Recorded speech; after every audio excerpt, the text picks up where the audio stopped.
पाहता फिरोनी सुत झाले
कीर्तनामध्ये सुरुवातीला देवाच्या नावानं काहीतरी आपण त्याचा स्तुती करतो, त्यानंतर मग रूपाचा आपण म्हणतो आणि त्यानंतर निरूपणाचा आपण तर कीर्तनात आपण स्वीकारलाय तर त्या पद्धतीने जाऊया. तर निरूपणाचा आपण काय कीर्तनामध्ये संजय म्हणत होता उगाच मनोरंजन व्हायला म्हणून कारण आता मनोरंजनाची कीर्तनाचे तमाशे सुरू आहेत. तर तसं आपलं व्हायला लागतं पण तिची किंमत ₹1,00,000 तर शब्द ऐका, समजून घ्या, प्रश्न मनात असले तर तयार करा, लक्षात ठेवा आणि झाल्यानंतर विचारा. हे ओळखले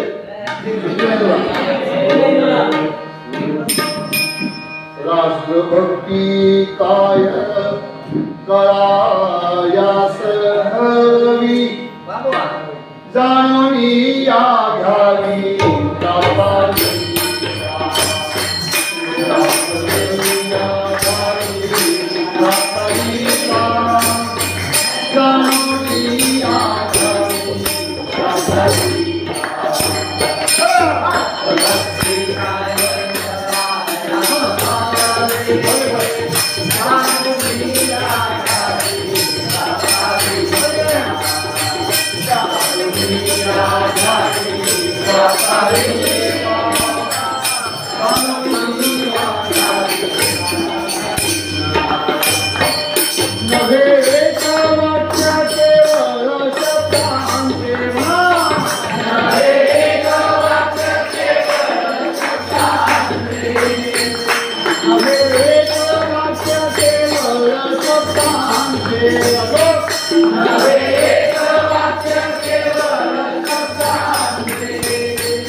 आज या ठिकाणी प्रकृतीभान ते संस्कृतीभान युवा शिबिरामध्ये जन आंदोलनाचा राष्ट्रीय समन्वय यांच्या वतीने जे शिबिर सुरू आहे महाराष्ट्रातल्या युवा ठिकाणी तुम्ही अतिशय चांगले फ्रेश तरुण मंडळीत आलेल्या तर प्रकृतीभान ते संस्कृतीभान याच्यामध्ये आत्मभान हे साजरं आहे. तर आत्मभान आणि समाजभान या सगळ्या गोष्टींचा एक सार तुमच्या समोर काय दृष्टिकोन असला पाहिजे हे आपल्याकडे असायला पाहिजे प्रत्येक पाऊल टाकताना याच्याबद्दलची थोडी जाणीव निर्माण करून देण्याचं काम. त्या हॉलमध्ये कसं आहे खिडकी उघडली की थोडं बाहेरचं दिसावं ना एक खिडकी उघडून दाखवायचं मेंदूमध्ये तुमची खिडकी उघडली की तर त्या दृष्टीने तुम्ही बाहेर बघायला लागणार. अशा अपेक्षानं 2-3 दिवसांचं हे आपण शिबिर जे आयोजित केलेलं आहे त्याच्यामध्ये संविधान या विषयावरती थोडीशी तुमच्यावर चर्चा संवाद काहीतरी तुमच्यावर एक गुज व्हावं अशा दृष्टीनं मला बोलवलं. पण संस्कृतीभान याच्यामध्ये महाराष्ट्राची एक महत्त्वाची संस्कृती आहे ती म्हणजे वारकरी संप्रदायाची संस्कृती. महाराष्ट्राशिवाय वारकरी संप्रदायाशिवाय महाराष्ट्र ही अशक्यच गोष्ट आहे ना. महाराष्ट्राचा इतिहास याशिवाय अपूर्ण आहे. किंबहुना पानापानावरती इतिहासाच्या महाराष्ट्राच्या हा वारकरी संप्रदायाचा संतांचा संत विचारांचा आणि त्यांनी निर्माण केलेल्या एका वेगळ्या संस्कृतीचा जी समतेवर आधारलेली आहे जी शोषणाच्या विरोधातली आहे ना जी माणसाला आत्मभान देणारी आहे जी माणसाला समाजभान देणारी आहे ती संस्कृती या परंपरेचा ठेवा आहे. आणि म्हणून कीर्तनाच्या माध्यमातून थोडासा अवघड वाटला जाणारा विषय हा सोपा करून सांगण्याचा आपण आज प्रयत्न करूया. कीर्तनामध्ये मी तुम्हाला सांगितलं रूपाचा अभंग, आणि आता जो आपण घेतला तो निरूपणाचा अभंग आहे. म्हणजे तास दीड तास जी चर्चा चालते ती त्याच्यावरती चालते.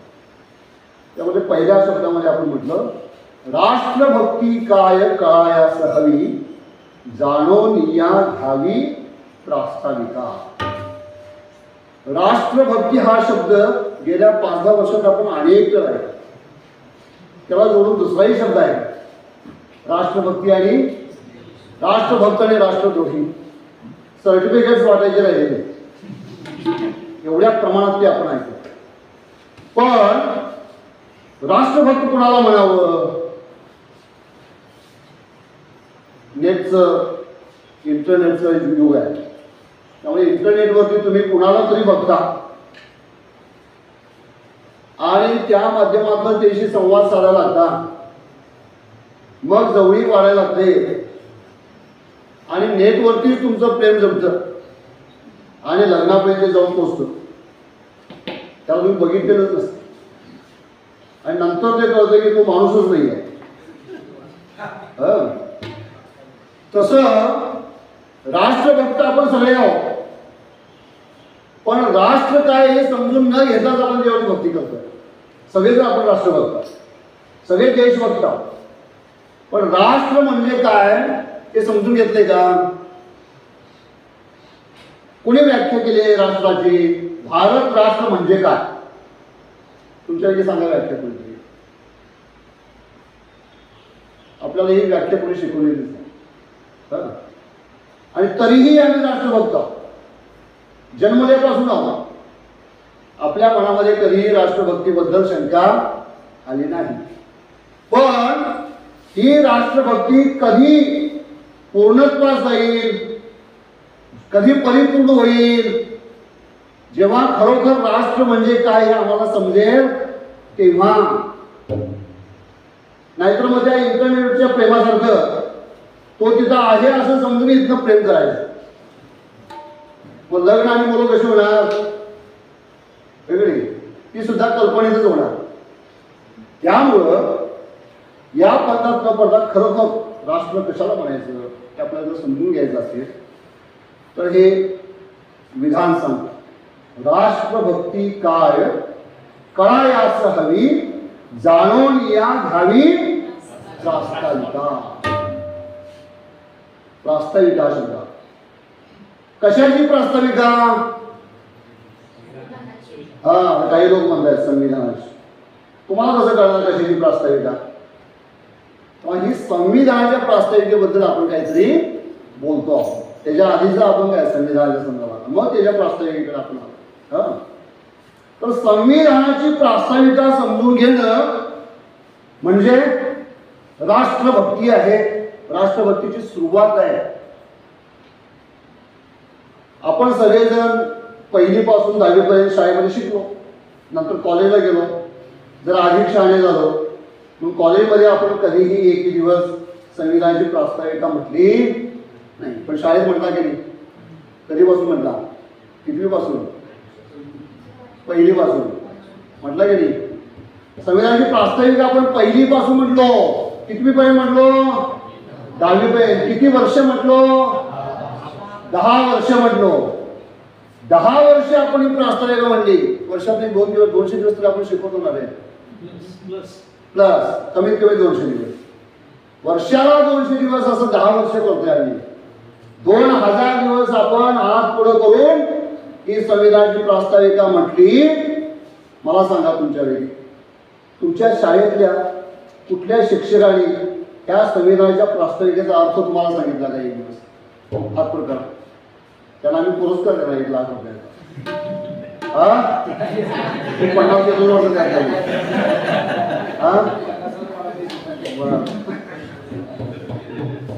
ओके, मी असं का म्हणतोय खात्रीपूर्वक? मी शिक्षक आहे. मला माहिती आहे आम्ही तुम्हाला काही सांगितलेलं, कारण आम्हालाच कळालेलं. मला कळालं असतं तर मी सांगितलं असतं. जे गणित मला सुचवत येते मी वर्गात कशाला फळ्यावर लिहू, लोकांच्या पुढे असं करून घ्यायला. जे येतंय स्टाफरूम मध्ये सोडवलं असेल ते मी वर्गात जाऊन शिकवणार ना. काय रे, येत नाही ते मी सांगायला बघ. तसं आम्हाला शिक्षकांना ते माहिती नाही. संविधानाची प्रास्ताविका माहिती नाही.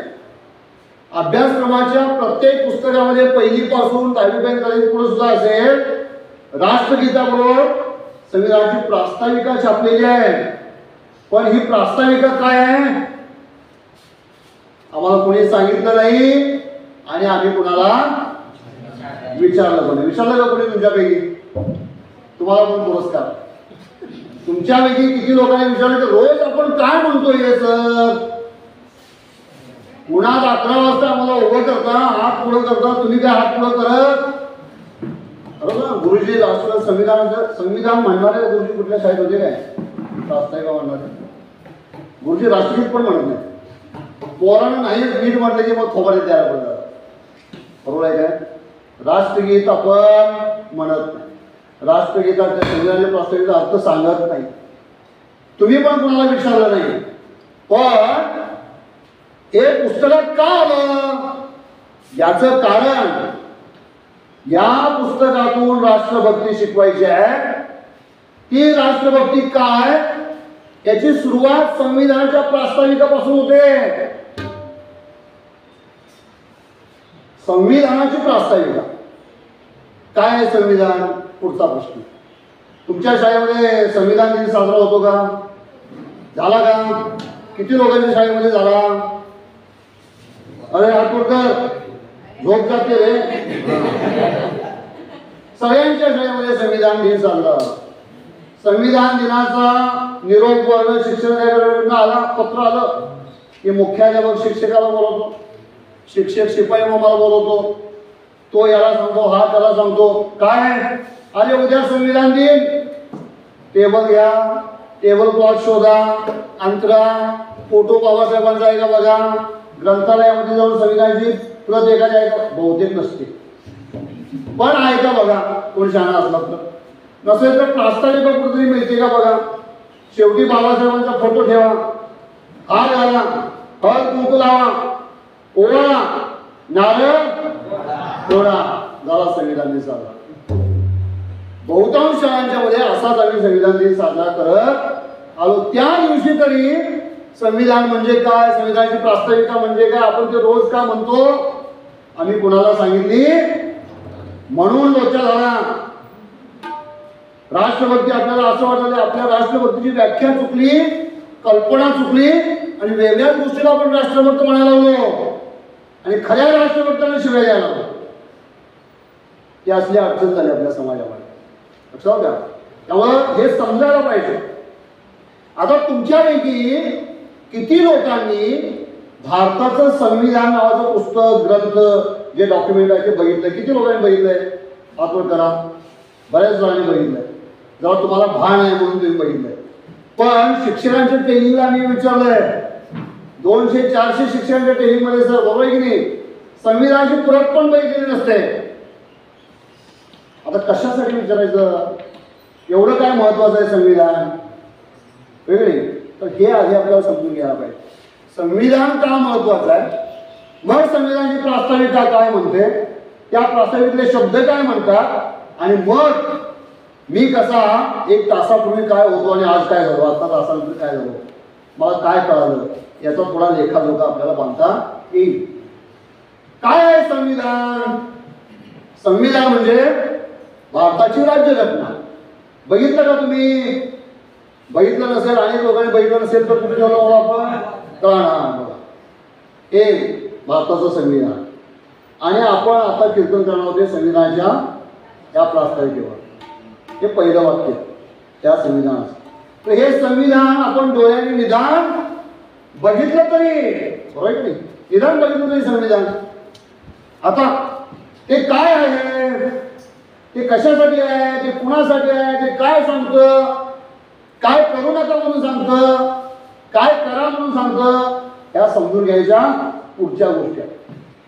तर संविधान खूप महत्वाचं आहे. काय महत्वाचं आहे ते? या संविधानानं किती बरं केलं ग बया म्हणायला म्हणजे झोप येत नाही. या संविधानानं किती बरं केलं ग बया, मला माणसात यानं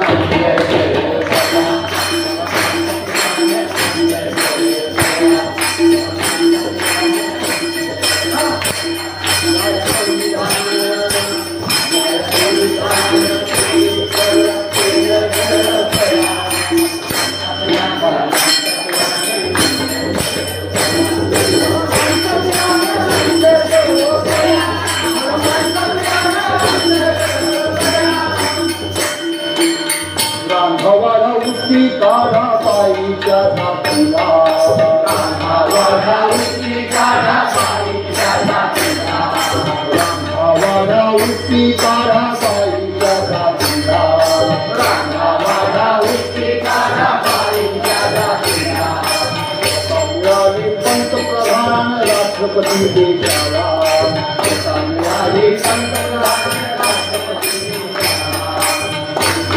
तेवढं नवल तेवढं नवल घडवलं जगता मला माणसात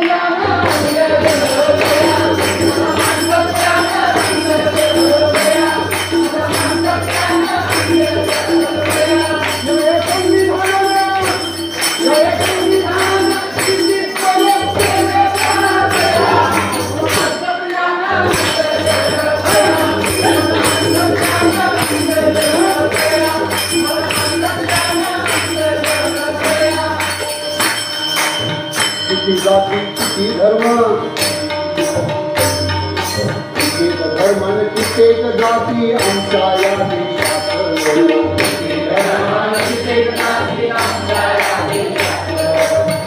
धर्मान कित्येक जाती आमच्या या देशात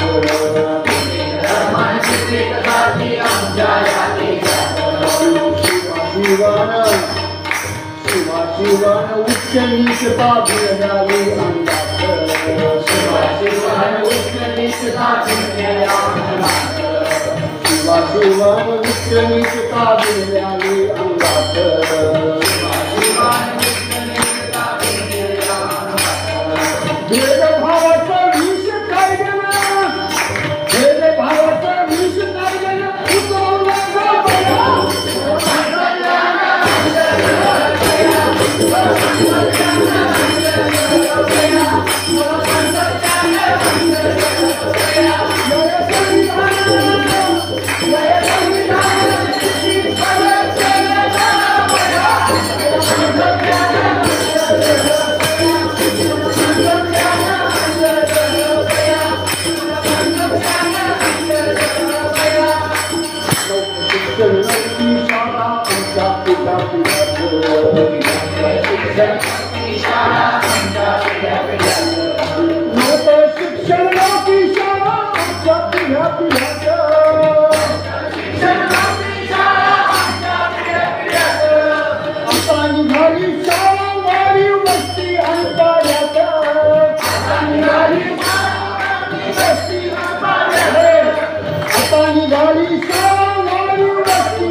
बहुजनांचं पोरग शाळेतच येता कामा नये अशी ही व्यवस्था होती. मग ज्योतिरावांनी आणि सावित्रीबाईंनी 150 वर्षापूर्वी शाळा सुरू केल्या. आता RTE माझी RTI शिकला तुम्ही. आता RTE आहे. RTE म्हणजे काय? Right to education. आणि त्यानं सांगितलंय एकही पोरग शाळेच्या बाहेर थांबता कामा नये. कारण एकही बाळ शाळेच्या बाहेर थांबता कामा एकही मूल सगळा बाहेर नको. बरोबर? मग आमच्या पिढ्या शिक्षण शाळा नव्हती. आता ती गावात वाडी वस्त्यात पाड्यात पोहोचली. आणि गंमत काय झाली? हो, गंमत काय झाली? चल बाबा शाळेत, चल बाबा शाळेत, गुरुजी आता मला माणसात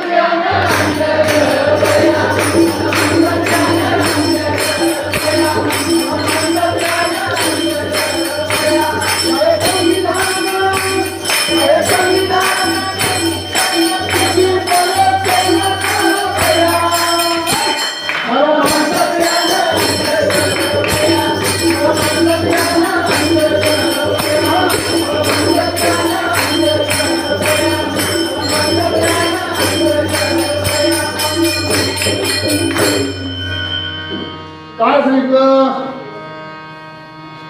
एक 2-3 प्रश्न तुम्हाला विचारतो. भारताच्या पंतप्रधान पहिल्या पंतप्रधान कोण? पहिल्या महिला राष्ट्रपती कोण? आताच्या महिला राष्ट्रपती कोण? पुढचा एक प्रश्न मी विचारतो, त्याला मात्र बक्षीस आहे. काय बक्षीस आहे? ते माझा मोबाईल ठेवलाय बा, हा मोबाईल बक्षीस रे. प्रश्नाचं उत्तर जो देईल त्याला मोबाईल बक्षीस. खरं आहे हा, बंधू कोण आहे रे? हा स्वामी महाराज नाही, खरंच आहे ना. प्रश्न काय आहे? आणि गुगल सर्च करायला चालते म्हणजे प्रश्नाचं उत्तर शोधा, गुगल सर्च करून सांगा. हे 250 वर्षे अमेरिकेसारख्या एका बलाढ्य शहाण्या अशा राष्ट्रामध्ये निवडणुका होतात, लोकशाही आहे. त्यांचीच लोकशाहीची व्याख्या जगभर वापरतात, अब्राहम लिंकन. त्या राष्ट्रामध्ये 250 वर्षामध्ये पहिली महिला राष्ट्राध्यक्ष कोण झाली होती? तिचं नाव सांगा. नाही उत्तर नाही, प्रश्न असं विचारले, नाव सांगा. अरे पण नाव सांगावे, नाही कसं चालेल? हा, नाव सांगितल्याशिवाय मोबाईल मिळणार नाही. तर अमेरिकेसारख्या राष्ट्रामध्ये एकही बाई महिला पंतप्रधान झाली नाही, राष्ट्राध्यक्ष झाली नाही. पण आपल्या देशामध्ये स्वातंत्र्यानंतर पहिल्या 2 दशकामध्येच महिला पंतप्रधान करायला नको. काय घडलं असं? भारतीय संविधानानं या देशामध्ये पुरुषांना ज्या क्षणाला मताचा अधिकार मिळाला त्याच क्षणाला महिलांना मताचा अधिकार दिला. हे इंग्लंडमध्ये झालं नाही, ज्याला लोकशाहीची जननी असं म्हटलं जातं. हे अमेरिकेत झालं नाही, तिथं पुरुषांना मताचा अधिकार होता पण बाईला मताचा अधिकार नव्हता. तिथं संघर्ष करावा लागला, तिथं लढाई करावे लागले, मोर्चे काढावे लागले, मग बाईला मताचा अधिकार मिळाला. आमच्याकडं 51-52 साली 1951 पहिली निवडणूक आली. त्या निवडणुकीमध्ये मतदार यादीमध्ये प्रत्येक प्रौढ व्यक्ती हा मतदार यादीमध्ये येईल असं कलम 20व्या प्रकरणामध्ये भारतीय संविधानाच्या 326 कलमामध्ये लिहिलं. आणि त्यासोबत पहिल्या मतदार यादीमध्ये प्रत्येक व्यक्ती म्हणजे पुरुष, स्त्री आणि बाकी सगळे कशाला ते कलमा, थर्ड जेंडर, LGBTQX काय म्हणतात सगळे, हे सगळे झाले त्यामध्ये. त्या सगळ्यांना मतदार यादीमध्ये आणायचा सन्मान भारतीय संविधान दिला, जे या देशाच्या हजारो वर्षांच्या इतिहासामध्ये घडलेलं नव्हतं. शिक्षणाचं तुम्हाला सांगितलं मगाशी. आज आपल्या देशामध्ये कन्याकुमारी पासून ते काश्मीर पर्यंत किती खेडे आहेत? लाखो खेडे आहेत. आमच्या समृद्ध कोल्हापूर जिल्ह्यामध्ये 20-25 घरांचे पाडे आहेत, राधानगरी, भुदरगड, गगनपावड्यामध्ये. त्या पाड्यामध्ये कदाचित किराणा मालाचं दुकान नसेल, चहाची टपरी नसेल, पण तिथं शाळा आहे, तिथं गुरुजी आहे, शाळेची इमारत आहे, क्रीडांगण आहे, पुस्तक आहे, खेळायची साहित्य आहे, गुरुजीला पगार पण आहे. बरोबर, पोरांना पुस्तकं दिली, पोरांना युनिफॉर्म दिलाय, मधनच कळून जाऊ नये, परत यावं, टिकून राहावं म्हणून माध्यान्ह भोजन दिलंय. कुठं दिलंय? फक्त कोल्हापूरच्या पाड्यावर नाही, काश्मीर पर्यंत तुम्ही गेला तर प्रत्येक पाड्यावर ही व्यवस्था आहे. कुणी केली?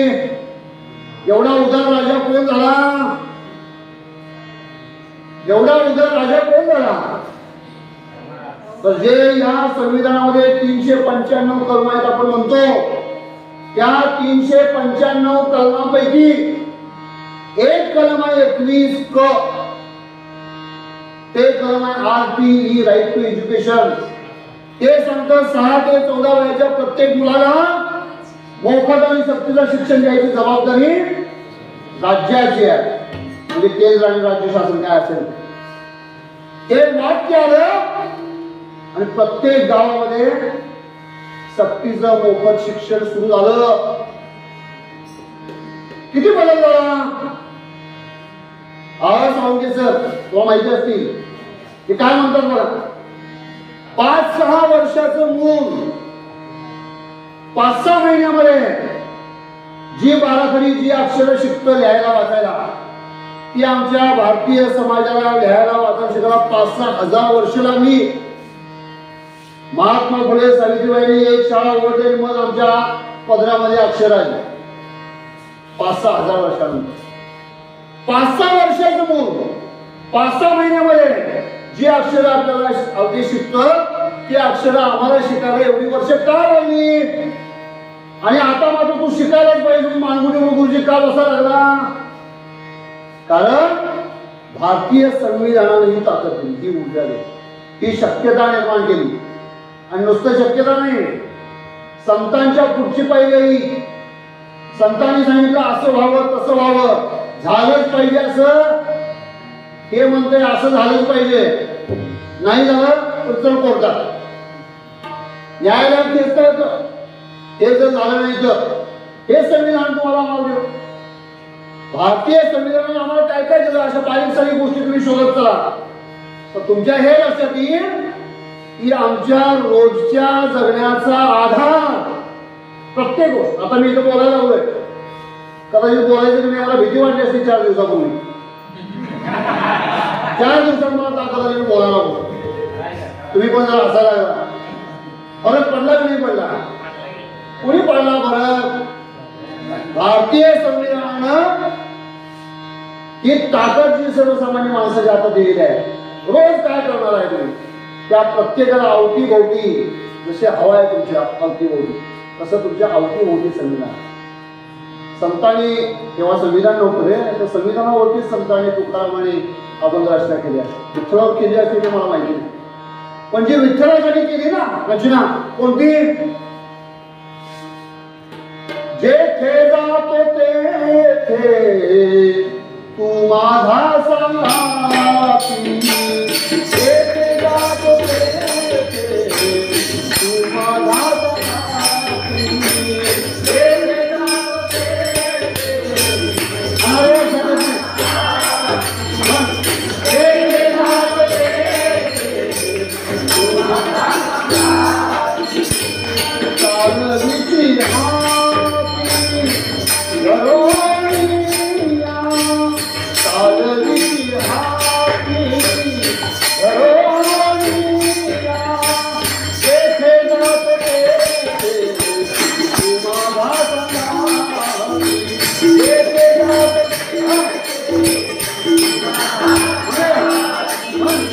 जेथे जातो तेथे तू माझा संगाती.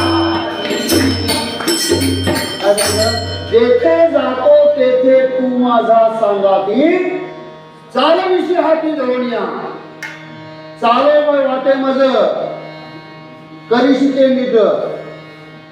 माझा सगळा भार तू स्वतः वाहून येतो, असं विठ्ठलाला तुकाराम म्हणले. पण आज भारतीय नागरिक म्हणून हा सगळा भार आपला जो आहे ना, तो कोण वाहून येतोय? भारतीय संविधान वाहून. तुम्हाला तुमच्या जगण्याचा, तुमच्या व्यक्तिमत्वाचा सर्व आविष्कार होण्याचा आधार, मूळ आधार, ही सगळी शक्यता कुणी निर्माण करून दिलेली आहे? भारतीय संविधानाने निर्माण केली. एवढे सगळे हक्क अधिकार, एवढी सगळी स्वातंत्र्य तुम्हाला आम्हाला दिली आहे. अभिव्यक्ती आणि भाषणाचा, जमा होण्याचा, संघ बनवण्याचा नागरिकांना हे अधिकार. नाही, देशभर करा मुक्त संचार, हे सगळं संविधानाने तुम्हाला आम्हाला दिलं. एवढे सगळे हक्क अधिकार दिले. आणि म्हणून जेथे जातो तिथे, कुठेही जा तुम्ही शाळेत जा, तुम्ही ग्रामपंचायतीत जा, नगरपालिका महानगरपालिकेत जा, शिक्षण विभागात जा, आरोग्य विभागात जा, रस्त्यावर पाऊल ठेवला. तेवढंच रस्त्यावर कशाला, घरात सुद्धा तुम्ही असताना तेव्हा घरामध्ये सुद्धा हे संविधान जाऊन पोहोचलेलं आहे. बाळाचं पोषण संगोपन करण्याची जबाबदारी आणि म्हाताऱ्या वृद्धांचं संरक्षण करण्याची जबाबदारी हे सुद्धा संविधान आधार म्हणून तुमच्या पुढे येतं. तेव्हा सगळ्या आसमंत भारतीय संविधानानं भरून ठेवलेला आहे. भारताचा प्राण आहे संविधान.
किती महत्वाचं संविधान आहे बघा.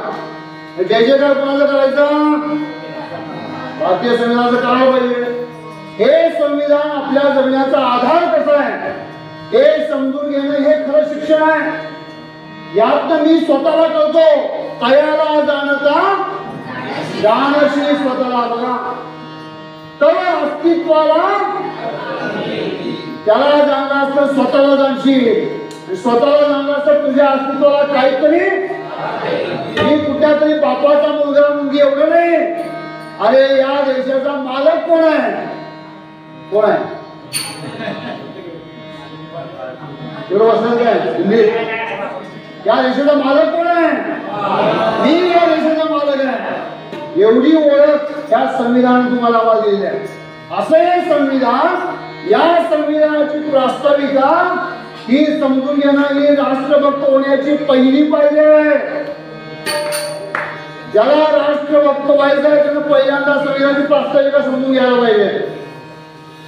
राष्ट्रभक्त होण्यासाठी संविधानाची प्रास्ताविका समजणं ही अत्यंत आवश्यक गोष्ट आहे. ज्याला समजली त्याला सर्टिफिकेट द्या.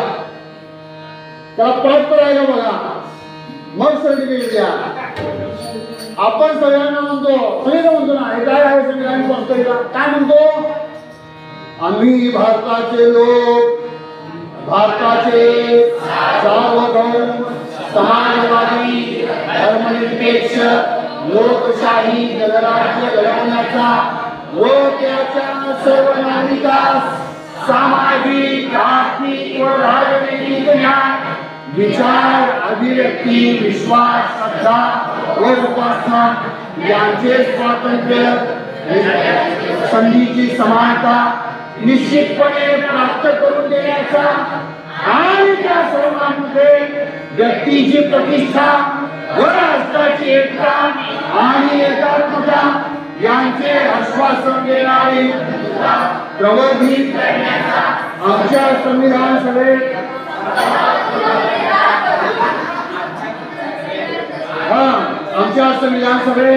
आज दिनांक 26 नोव्हेंबर 1949 रोजी याद्वारे हे संविधान अंगीकृत आणि अधिनियमित करून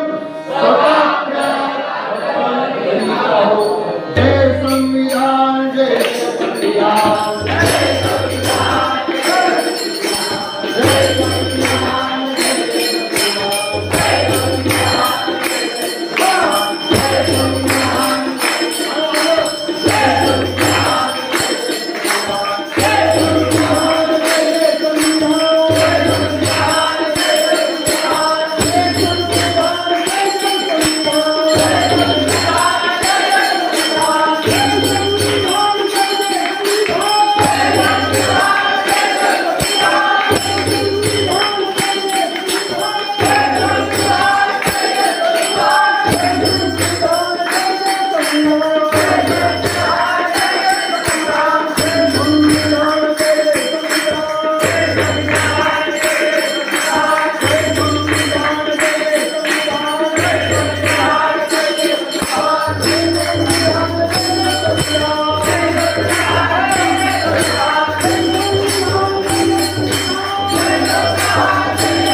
आम्ही भारताचे लोक भारताचे काय करणार, भारताचे सार्वभौम समाजवादी धर्मनिरपेक्ष लोकशाही गणराज्य घडवणार. पुढे काय करायचे नंतर बघू.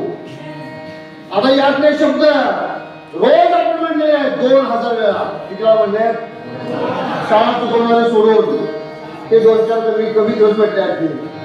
2000 वेळा आपण म्हणलं सार्वभौम हा शब्द. नीट म्हणायला येत नाही. 2000 वेळा म्हणलं सार्वभौम. सार्वभौम म्हणजे काय?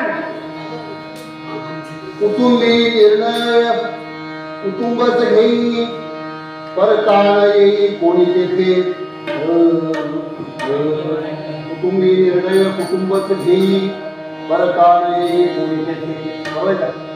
तुमच्या कुटुंबामधले निर्णय कोण घेतं? तुमच्या कुटुंबातले लोक घेतात ना, शेजारी घेतात. संध्याकाळी भाजी कुठली करणार, शेजारी सांगतात काय? कुठलीही गोष्ट कुटुंबातली काय असेल ती कुटुंबात निर्णय होतो. कुटुंबी निर्णय कुटुंबाच घेई परकाळे कोणी तेथे. तसेच देशातील किंवा बाहेरचे निर्णय आमचे आम्ही घेऊ.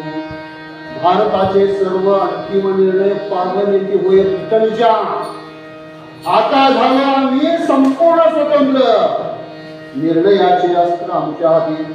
जगी सत्ताधीश असो महासत्ता वित्तआदी संस्था कोणत्याही अमेरिका असो रशिया असो किती बलाढ्य असले की काय नाणेनिधी असले तर जागतिक बँक असू दे कुठल्याही सत्ता संस्था निर्णयाचे अस्त्र आमच्या हाती. असं जगासमोर अंतिम निर्णय आमच्या हातात घेऊन उभा राहिलेलं राष्ट्र म्हणजे भारताचे संविधान निर्माण झालं. लक्षात ठेवा. भारत भूमी हजारो वर्ष या इथं होतीच. तुम्ही आम्ही माणसं या देशाचे पुत्र म्हणून होतो. पण आज जो भारत नावाचा देश एक राष्ट्र ही संकल्पना आहे ना ती हजारो वर्षांच्या इतिहासात संस्कृतीमध्ये कुठं नव्हती. हे स्पष्टपणे मी आपल्याला सांगतो.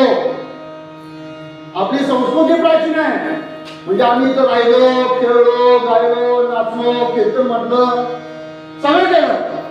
पण राष्ट्र नावाची जी संकल्पना आहे ना, ती संकल्पना त्या कालावधीमध्ये आजच्या राष्ट्राची कल्पना नव्हती.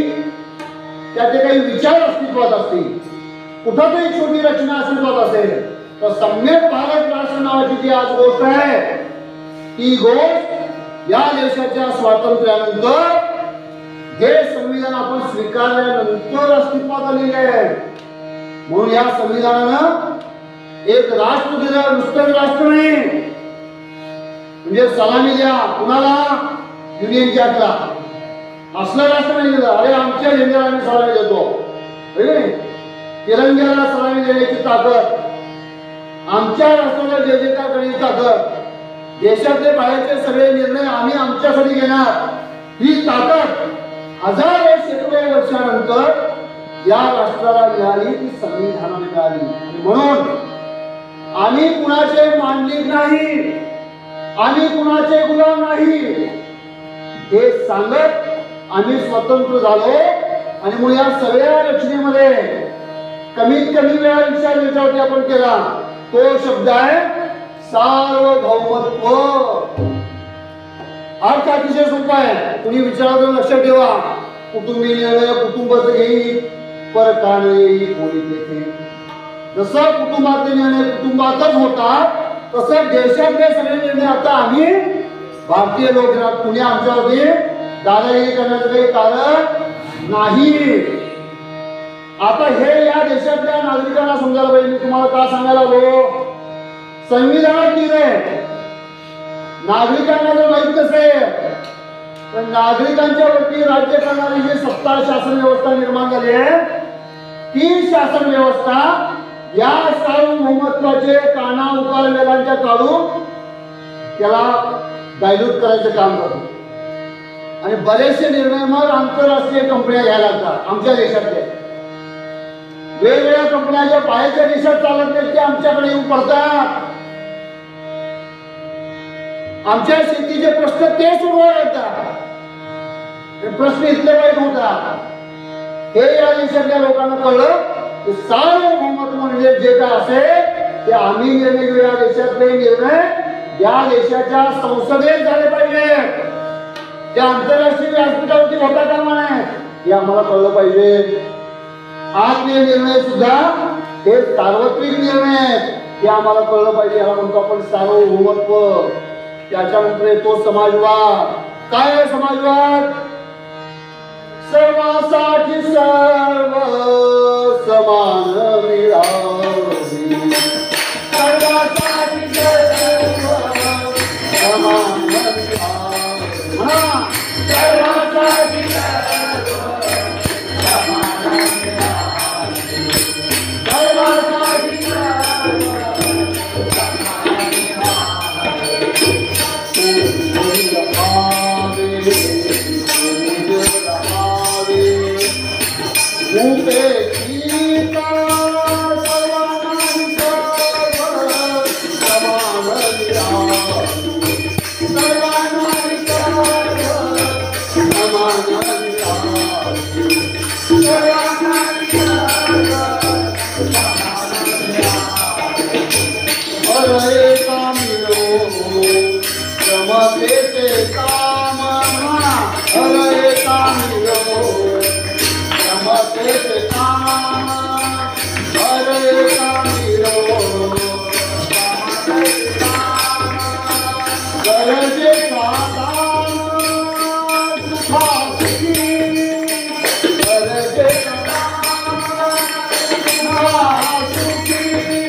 Hare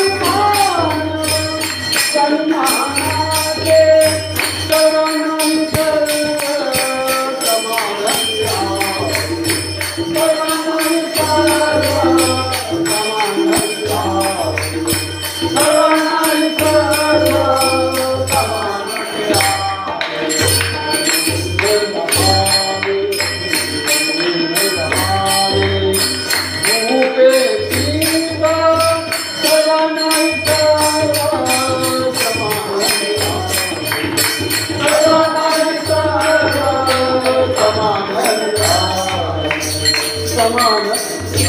समाजवाद म्हणजे काय असं विचारलं की आमच्याकडे वक्ते 4-4 तास भाषण देतात. किती? 4 तासाचं भाषण समाजवाद म्हणजे काय. पण तरी काय करत नाही. असं व्हायला नको म्हणून सोपी व्याख्या केली. सगळ्यांना मिळायला पाहिजे, समान मिळायला पाहिजे आणि समान मिळायला पाहिजे, सर्व मिळायला पाहिजे आणि सगळं मिळायला पाहिजे. सगळ्यांना मिळायला पाहिजे, सगळे मिळायला पाहिजे, समान मिळायला पाहिजे. हा का बरं? का बरं? आपण जाणून बघूया. सूर्याचा प्रकाश सर्व समान, धरतीच्या पोटातलं पाणी समान, नारा वारा सर्व समान आहे, जमीनला सर्वांना समान नाही. सूर्याचा प्रकाश, हवा, पाणी सगळ्यांना समान आहे. जिथं टिकाऊ जमीन आहे ती मात्र सगळ्यांना समान का नाही? हा समाजवादाचा पाया. उत्पन्नाची साधनं कुणाच्या मालकीची? हा सर्वांचा. तो सूर्य, पाऊस सर्वांचा. वारा मालकीचा आहे कोणा? ऐका. समुद्र, जमीन, पर्वत, जंगले कोणी का निर्मिले एकट्याने. जमिनीच्या पृथ्वीच्या पोटी संपत्तीचा साठा, माणसाचा वाटा किती त्यात. हे सगळं निसर्गाने दिलेलं आहे. तरीही जमीन यंत्रसामुग्रीची मालकी पोऱ्यांची झाली कशी? हे सगळे जर निसर्गाचं आहे तर मग जमीन, यंत्र, कामगार, कारखाना ही उत्पन्न साधनं मोजक्या लोकांची कशी झाली असा प्रश्न विचारतो. कष्टकार्याची खाणी कारखानी, संपत्तीच्या कोणी कोण भरे. कष्टतात किती खाणी कारखानी, किती लोक कष्टामध्ये. चंद्रपूरमध्ये जाऊन बघा, कोळशाच्या खाणीमध्ये शेकडो हजारो फूट खाली कष्ट करणारी माणसं आतच मरतात. कष्टतात किती खाणी कारखानी, संपत्तीच्या गोणी कोण भरे. खरेदी करतो श्रमिकांचा घाम, देतो अल्पदाम कष्टयाला. धनातून आणे यंत्र मोठे एक, बुडाले कित्येक रोजगार. परिणाम काय? शेकडो उपाशी, एकटा तुपाशी रोटी पोळी खातो. अशी विषमता कोणाच्या कामाची? बीजे संघर्षाची जीवदेवी. जय संविधान, जय संविधान, जय संविधान, जय संविधान, जय संविधान, जय संविधान. आता हा समाजवाद आहे. समाजवाद माणसाला विचार करायला प्रवृत्त करतो. समाजवाद सगळ्यांना समान पातळीवर आणण्याचा प्रयत्न करतो. आणि भावनिक केवळ समानता नको, जगण्याची समानता असायला पाहिजे ना. ही जगण्याची समानता काय आहे समाजवाद सांगतो. असा आपल्याला देश घडवायचा आहे. ऐका, आपल्या अवतीभोवती जी प्रतिज्ञा आम्ही आमच्या संविधानामध्ये रोज करतो तसा भारत घडत नसेल तर ते थांबवायचं कुणी? त्यासाठी पहिला संविधान कळायला पाहिजे, प्रास्ताविका कळायला पाहिजे. त्यानंतरचं मूल्य आहे धर्मनिरपेक्षता. काय धर्मनिरपेक्षता? त्याचे हा शब्द अवघड. गुरुजींना याचा अर्थ सांगता येत नाही. मी गुरुजी आहे म्हणून सांगतो, उगाच कशाला टीका करू दुसऱ्यावर. पण इतिहासामध्ये बघितला, इतिहासाच्या पानावरती धर्मनिरपेक्षता आहे. 700 पठाणांची फौज, 700 पठाणांची फौज आली. कुणाकडे आली? महाराजांच्याकडे आली, शिवाजी महाराजांच्याकडे. महाराजांच्या मनात प्रश्न पडला, अरे तिकडनं आलेले आहे, काय करावं, यावं का नाही यावं. 80 वर्षाचे काका बसले तिथं. कोण? पासलकर काका बसलेले होते, बाजी. त्यांना विचारलं, 700 पठाणाची फौज स्वराज्याच्या कामात येऊ म्हणते, काय करावे? पासलकरांनी जे वाक्य वापरले ती व्याख्या धर्मनिरपेक्षतेची. काय व्याख्या? ज्यांना राज्य करावे त्याने जनतेचा धर्म जात पाहू नये. संपलं धर्मनिरपेक्षतेची व्याख्या. ज्याने राज्य करावे त्याने जनतेचा धर्म जात पाहू ही म्हणजे धर्मनिरपेक्षता. आणि आम्ही कुठल्या तरी धर्माचं राष्ट्र करायला चाललोय आता. 21व्या शतकात तेव्हा शिवाजी महाराजांना बाजी सांगत होते आणि 21व्या शतकात 350-400 वर्षानंतर आपण ते करणार आणि त्यांचंच नाव घेऊन करायला लागलो. त्यांचंच नाव घेऊन आम्ही करायला चाललो ना. मग आमच्या संविधान सभेमध्ये जे 299 लोक होते ज्यांनी या देशासाठी या देशाच्या स्वातंत्र्यासाठी प्राणार्पण करण्याची तयारी ठेवली होती, पळून जाणारे होते ते असे लोक त्या संविधान सभेत होते. परदेशात जाऊन बॅरिस्टर म्हणून आलेले लोक होते, तत्वचिंतक होते. त्या लोकांनी या संविधानाचं जी रचना केली 395 कलमामध्ये एकही कलम, एकही वाक्य, एकही शब्द असा दाखवा की त्यांना असं वाटत होतं हे राष्ट्र कुठल्या तरी धर्मात व्हावं. कुठेही तुम्हाला तशी छटा तशी सावली दिसणार नाही. त्या सगळ्यांना सगळे धार्मिक होते, बहुतांश लोक देव मानत होते, धर्म मानत होते, धार्मिक होते. पण हे राष्ट्र धर्मनिरपेक्ष असलं पाहिजे अशी त्यांची भावना होती. का होती? ते शहाणे होते रे. त्यांना कळत होतं काय धर्माच्या आधारे राष्ट्राची रचना, राष्ट्राची रचना, धर्माच्या आधारे राष्ट्राची रचना,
धर्म हाच पाया जगात बघा.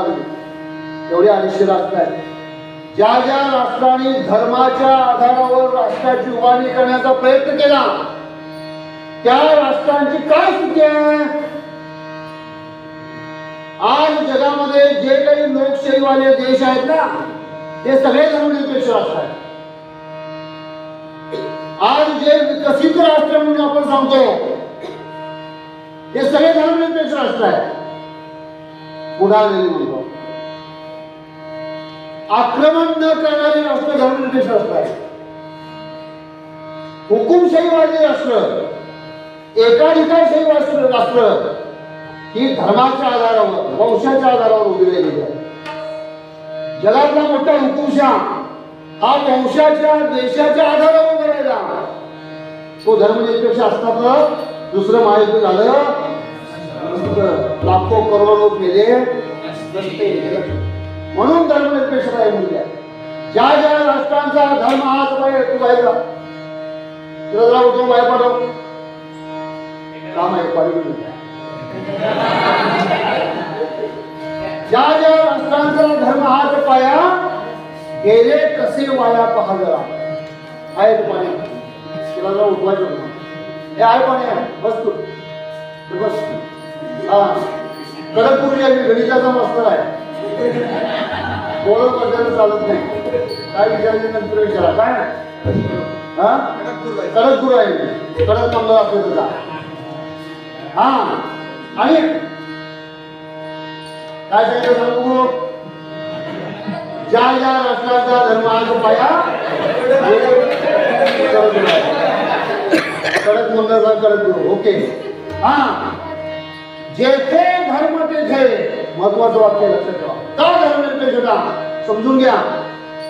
जगाचं काय वाईट होऊ दे, समजा आम्ही केलं काय होणार आहे. जेथे धर्म तेथे ग्रंथ हे प्रमाण. धर्माला आधी ग्रंथ आला. ग्रंथ कुणीतरी आधी लिहिलेला असतो, शेकडो वर्ष हजारो वर्ष. जेथे धर्म तेथे ग्रंथ हे प्रमाण. लोकशाही क्षीण होई तेथे. तिथं लोकशाही राहते, लक्षात ठेवा. तुम्हाला लोकशाही प्रधान राष्ट्र बनवायचं असेल ना, तर ग्रंथ प्रामाण्यावर बाबा वाक्यम प्रमाणम याच्यावरती तुम्हाला राष्ट्राची उभारणीच करता येणार नाही. अशा राष्ट्राला लोकशाही झेपणारच नाही, तिथं टिकणार नाही. म्हणून आपण जर जगातली सगळ्यात मोठी लोकशाही, प्रगल्भ लोकशाही आणि त्या दिशेने आपल्याला जर देश न्यायचा असेल तर हे राष्ट्र धर्मनिरपेक्ष व्हायला पाहिजे. धर्मनिरपेक्ष आपल्या सगळ्या वागण्यातली गोष्ट आहे. तुम्ही बाजारात जाता कधी कोणी, आठवडे बाजारामध्ये भाजीपाला आणायला गेलतीस मी कधी, तू गेलतीस काय, आठवड्याला गेली बाजार आठवले काय, चांगली गोष्ट आहे. हा नाहीतर आता काय व्हेज, काय मिक्स व्हेजचा जमाना आहे, मिक्स व्हेज. ओके. तर आई बरोबर कधीतरी बाजाराला जा. आई बरोबर जेव्हा तुम्ही बाजाराला जाता ना, तेव्हा ती हाताला धरून येते, काकेत पिशव्या असतात.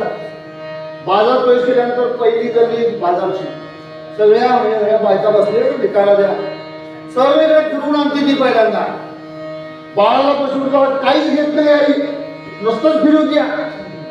पहिली फेरी सगळ्या बाजार वर झाल्यानंतर मग ती परत सुरू करते. मग काय म्हणते, इथं गवार घेऊया, इथं कोथिंबीर घेऊया, इथं वांगी घेऊया, इथं कांदे घेऊया. डोकीत ठरवलेलं असते. पहिली फेरी का मारली, कुठं चांगलंय आणि भाव परवडणार कुठं आहे, आपल्या दिशेला परवडणार चांगलं त्यातल्या द्या असं कुठं आहे ती शोधते. ही जी उठते नाही याला म्हणायचं धर्मनिरपेक्षता. धर्मनिरपेक्षता दुसरं काय नाही. ती बाजारात गेल्यानंतर त्यानं केळा लावलाय काय आणि त्यानं दाढी वाढवली काय हे बघून बाजार केलाय काय.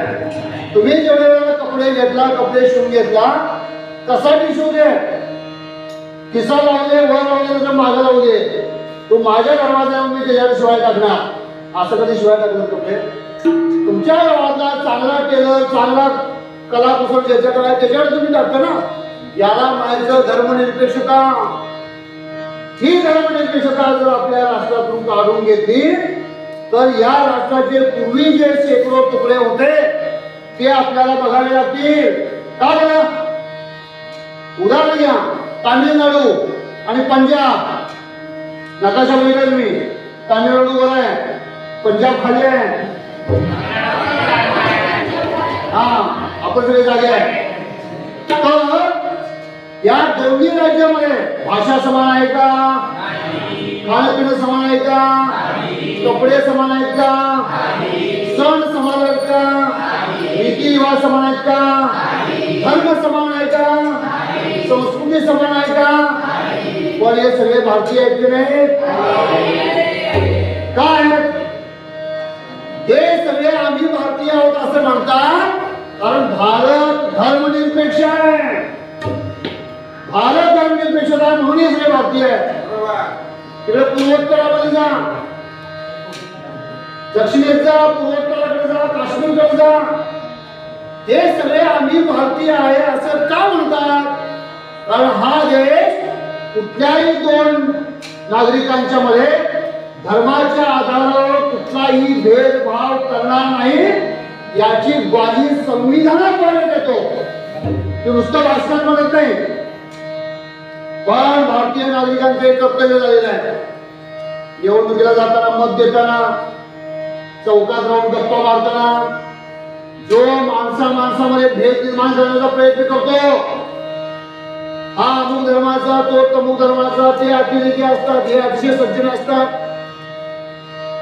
असं काय असत नाही.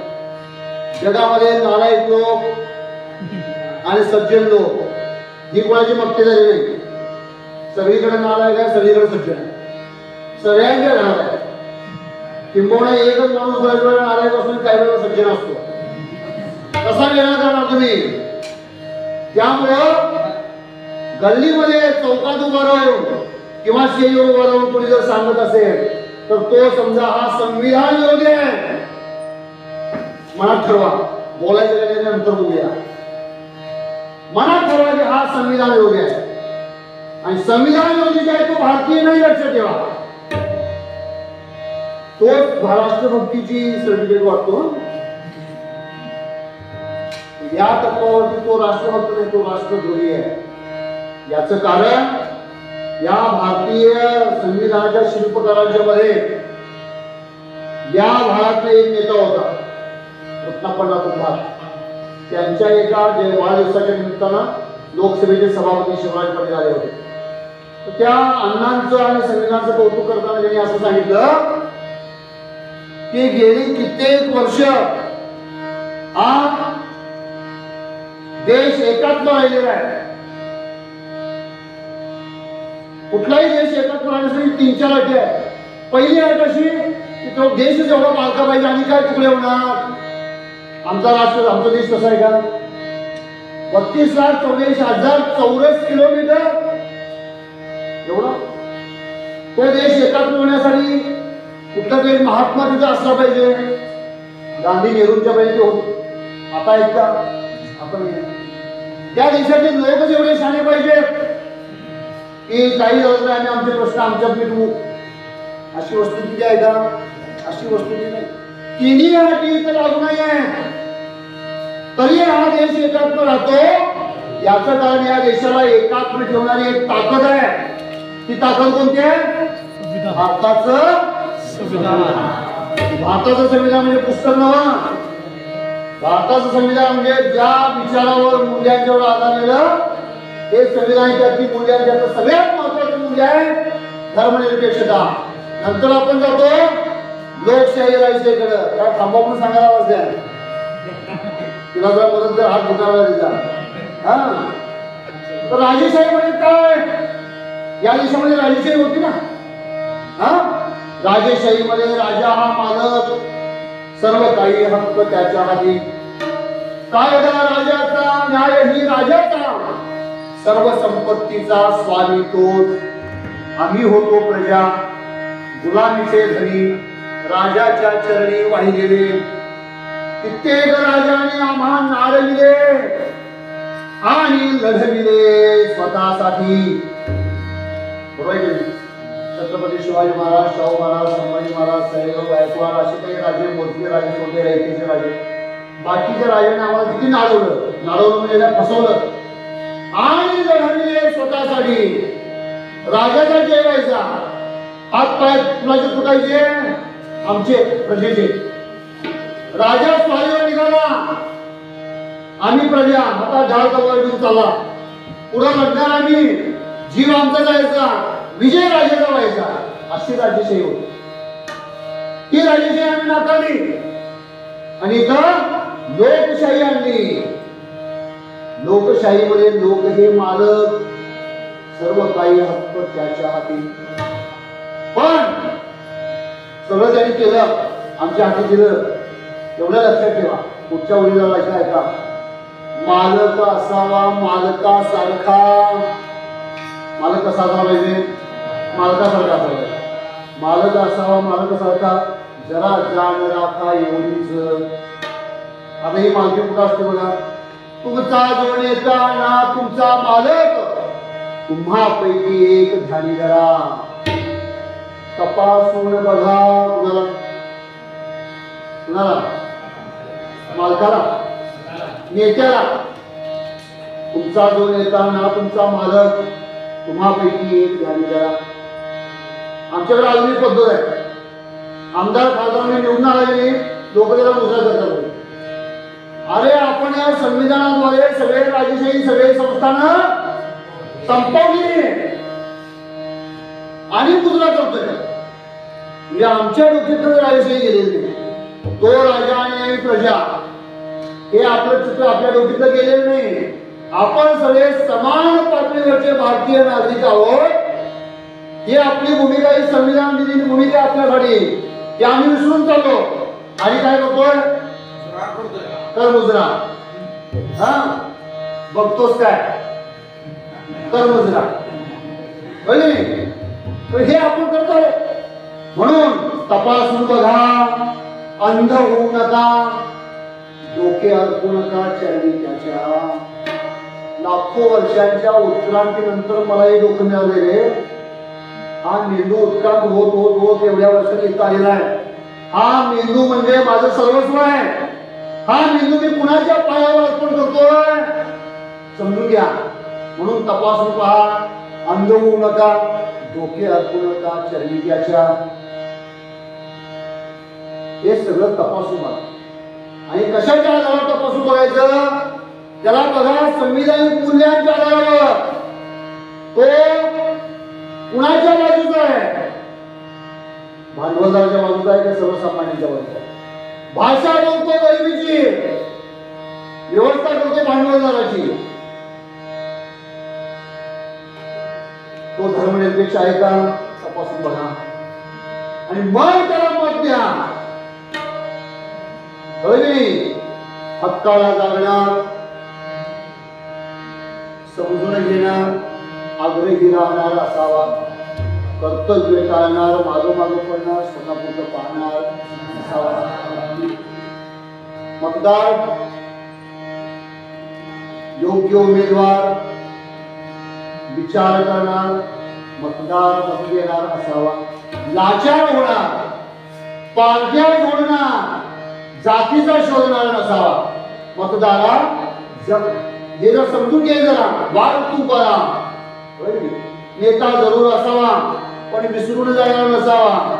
निवडून येणारा असावा पण दारू पाजणार नसावा. एकोपा करणार, माणसं जोडणार, विचार देणारा असावा.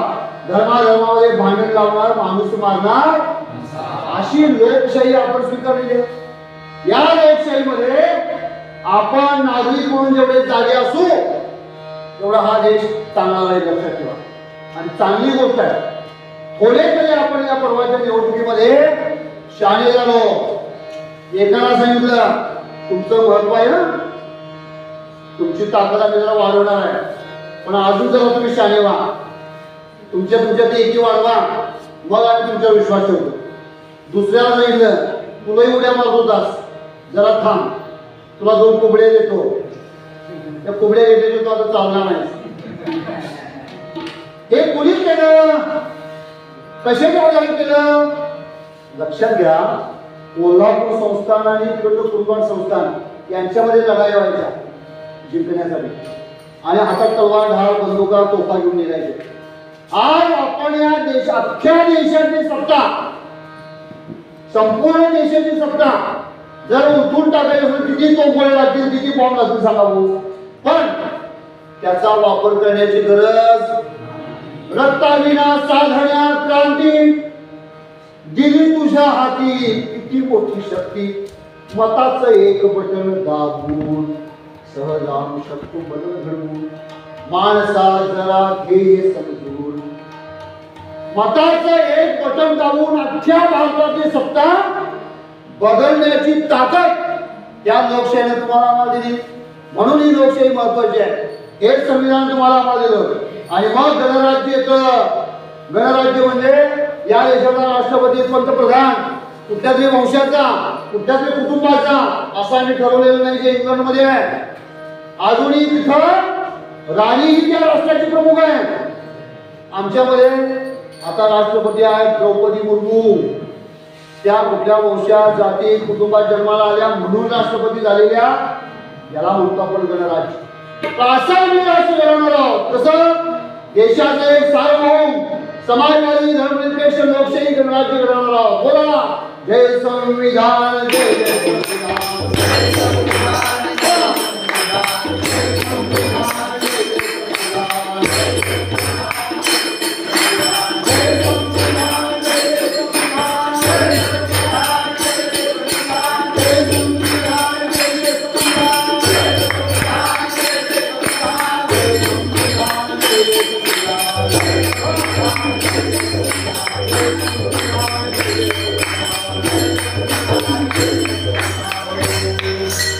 राष्ट्राचं स्वरूप काय असावं हे संविधानाच्या प्रास्ताविकेच्या पहिल्या भागात सांगितलंय आणि नंतर सांगितलं की या देशाच्या नागरिकांना काय मिळेल न्याय स्वातंत्र्य समता आणि बंधुता या संविधानाच्या संदर्भात अनेक आक्षेप अनेक आरोप लोक करतात. काय सांगतात पहिलं बाबासाहेब आंबेडकर अरे ते ब्राझीलच्या संविधानातली 4 पानं इंग्लंडच्या संविधानातली 5 पानं कॅनडाच्या संविधानातली 10 पानं अशी गोळापोळी संविधान तयार केलं कॉपी पेस्ट आहे असा पहिला आरोप होता.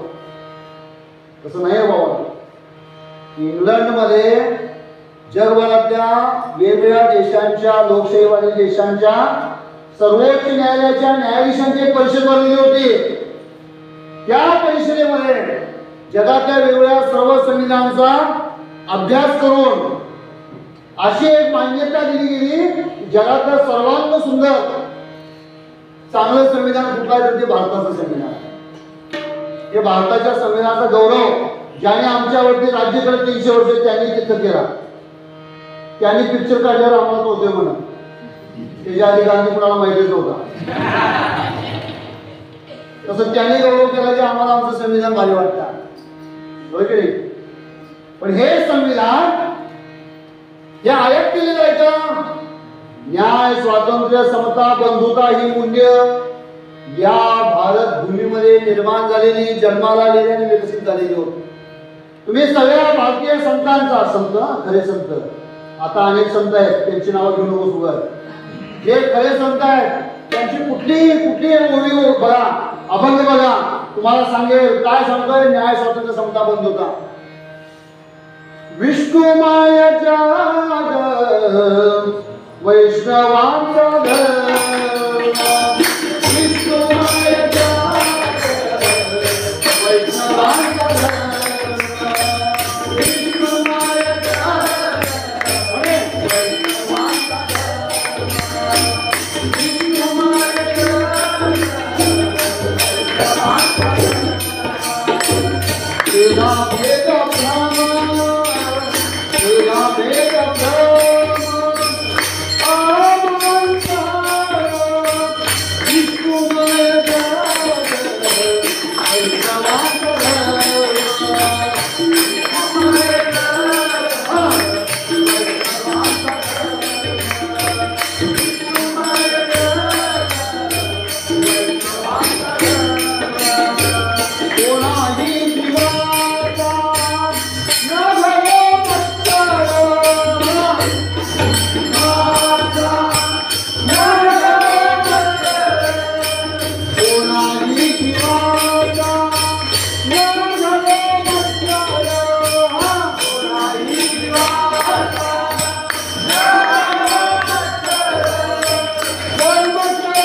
हिंदू संत आणि असं वाटतं या सगळ्या संतांनी देवाचं नाव घेतलं पण सांगताना धर्म वैश्विक धर्म सांगितला. आता विश्वात्मते देवे येणे वाद यज्ञे तोषावे तोषोने मदद्याने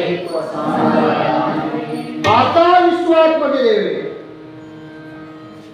जे खरांचे व्यक्ती सांगो तया सत्सर्जे प्रतिवाद भूतान परस्परे प्रभव मैत्र जीवानांचे दुरितांचे किरीट गाव विश्वस्व धर्म सूर्यपाव न्याय, स्वातंत्र्य, समता, बंधुता याच्यापेक्षा काय वेगळे आहे? काय वेगळे? सर्वात्मक विश्वाला पण त्यांनी प्रार्थना केली, सगळ्या धर्मांच्या. आता विश्वात मध्ये देवे, माझ्या देवळातले देवे म्हटलं नाही, आता विश्वात मध्ये देवे. तसा विष्णुमय जग वैष्णवांचा धर्म भेदाभेद भ्रम. भ्रम म्हणजे खुळी कल्पना. धर्मनिरपेक्षता म्हटलं की आपण खुळी ही कल्पना जाणा तुम्ही. हे ज्ञानेश्वरांनी सांगितले म्हणून मी म्हणालोय. भेदाभेद भ्रम मंगल. सर्व ईश्वरांच्या पूजनाचं सार काय? कोणाही जीवाचा न घडो सत्ता. यारे यारे लहान थोर भलते याती नारी नर. लहान थोर म्हणजे बारीक असा वयानं, संपत्तीनं, मान सन्मानानं सगळे या. भलते याती नारी नर, कुठल्याही जातीचे या, तुम्ही सगळे इथं या असं म्हणणारी, सामावून घेणारी ही आमची परंपरा आहे. ही आमची परंपरा आहे. आता आपण इथं लिहिलंय बलसागर भारतासाठी. बलसागर भारत म्हणणारे साने गुरुजी काय म्हणत होते? सदा जे आर्त अति कल गयाना सांगती सकल. सदा जे आर्त अति कल गयाना सांगती सकल.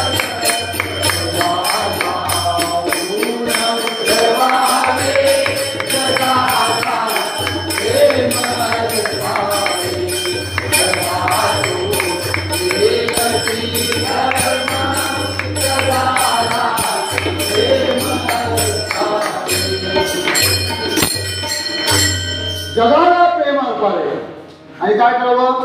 सदा जे अर्थ अति विकल ज्यांना गांजती सकल.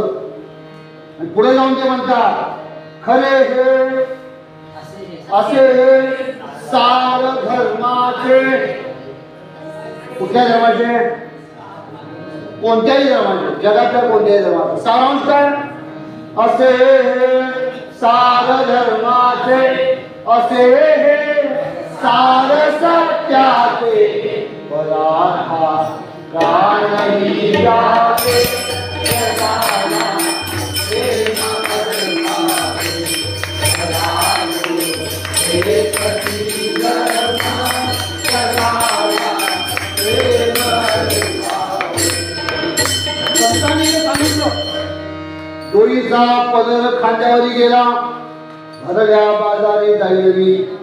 वारकरी संप्रदायाची परंपरा नामदेवांच्या पासून सुरू झाली. ज्ञानेश्वरांनी समाधी घेतली, सगळ्या भावंडांनी समाधी घेतली. नामदेव महाराज जेव्हा पंजाबकडे गेले, वारकरी संप्रदायाचा पालन पोषण संगोपन कुणी केलं? जनाबाई नावाच्या एका बाईने केलं. आणि जनाबाई म्हणते तेव्हा सुद्धा हे होतेच की अशी का वारकरी तशी का करते. तेव्हा ती म्हणते डोईचा पदर खांद्यावरी आला, भरल्या बाजारी जाईल मी. आता टाळ विना घेईल आणि चौकात उभा राहून म्हणेल कोण मला अडवतो बघतो. अशी अभंग रचना करणारी जनाबाई होती. ही न्यायाची भूमिका आहे, ही समतेची आहे.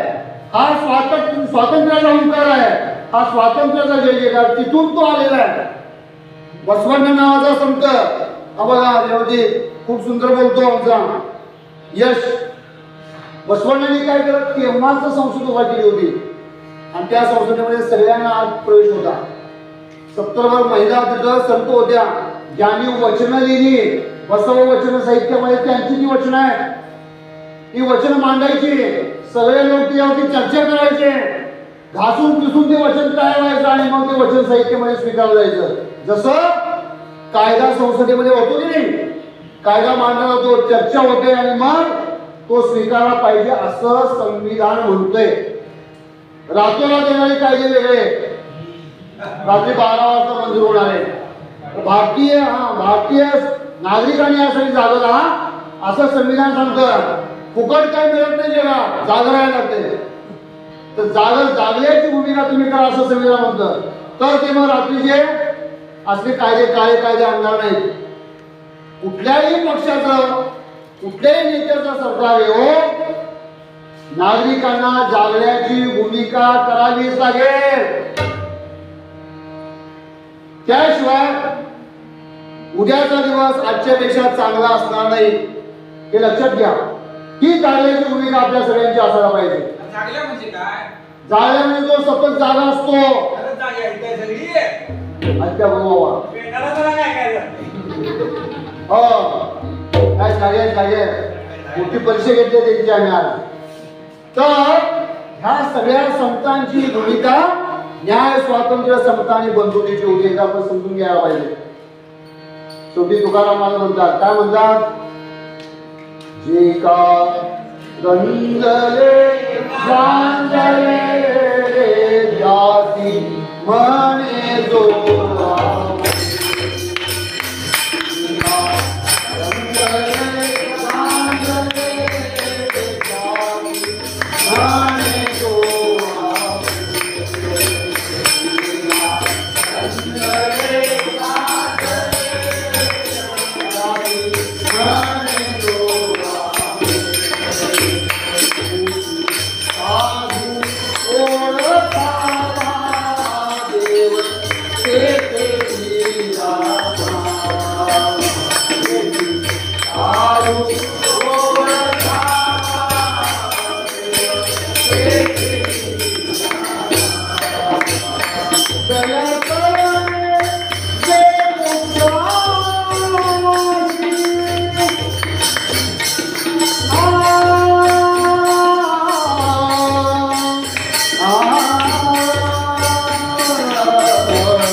उत्तरार्धात आलेलो आपण भैरवी म्हटलेली आहे. भैरवीचा शेवट होत असतो.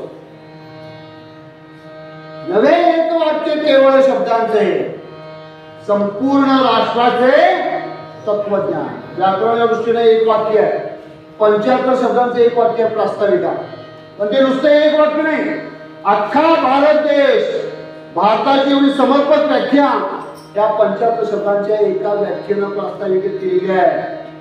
आढळ चौकट, भक्कम आधार, जणू महाद्वार भारताचे.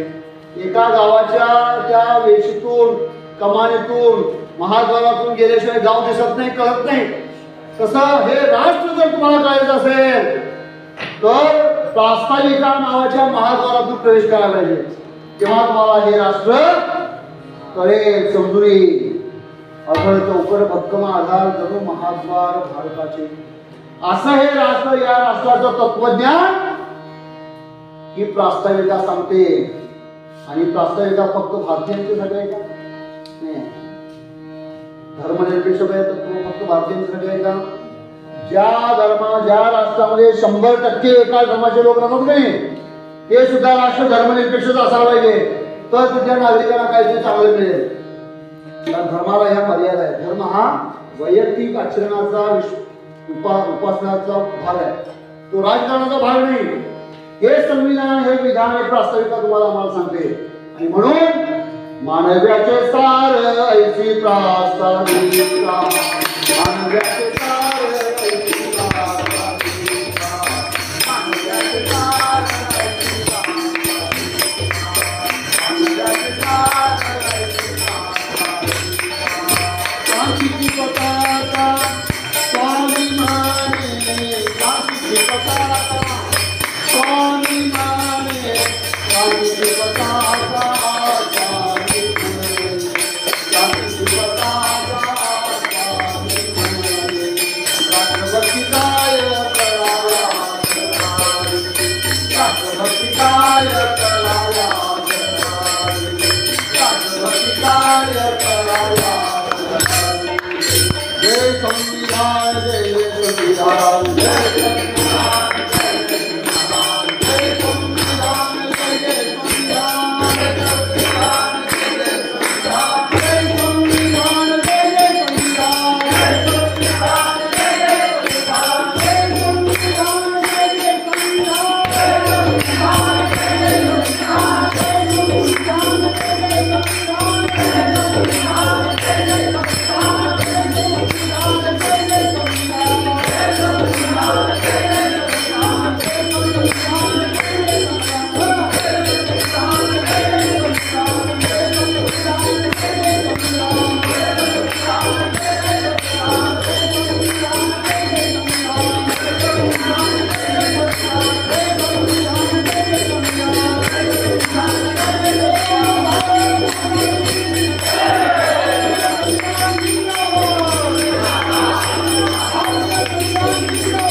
नवे एक वाक्य केवळ शब्दांचे संपूर्ण राष्ट्राचे तत्वज्ञान अढळ चौकट भक्कम आधार जणू महाद्वार भारताचे उत्तुंग उद्याचे उदात्त हे स्वप्न घडवू वर्तमान त्या दिशेने मानव्याची सार ऐशी प्रास्ताविका क्रांतीची पताका स्वामी म्हणे संविधान नीट समजून घेणं म्हणजे अधिक भारतीय होणं खरा भारतीय होणं आणि ही तुम्हाला राष्ट्रभक्तीची प्रेरणा देत राहील. आज संविधानाविषयी तुम्हाला जेवढा समज असेल तेवढे चिंतन करा. आपल्या या सगळ्या जे काही लोक आपल्याकडे अजून 2 दिवस आहेत त्याच्याबद्दलचे प्रश्न विचारा, अधिक जाणून घेण्याचा प्रयत्न करा. हे चिंतन तुम्हाला अधिक समृद्ध बनवेल असं मला वाटतं. या ठिकाणी खरं तर आम्ही आमच्या प्रॅक्टिससाठी आलतो पण प्रॅक्टिस करणारे रोज माणसं बदलतात. प्रॅक्टिस द्यायची कुणाला हे किती चांगला अभिनय करा प्रत्येक आपण पाठ असं वाढवलं हे आपण म्हणतो केलं काय तर यासाठी देवदत्त कुंभार हे आदर्श शिक्षकाच्या शब्दाचा शंका निर्माण होते असा शब्द वापरला शब्द मी वापरत नाही पण शिक्षक कसा असावा याचा तो एक उदाहरण चांगलं उदाहरण आहे. सौरभचे पप्पा आहेत माझे सहकारी प्राध्यापक पडवळे सर आहेत. त्यांच्यामुळं मी या क्षेत्रात पाऊल ठेवू शकलो. म्हणजे सगळ्यांचा आधार भक्कम आधार कुठलाही आणि इकडे यश आहे पवन ओतुरा हा आपल्या परिवारातले सगळे मुले आहेत आणि पेटी वाजवणारे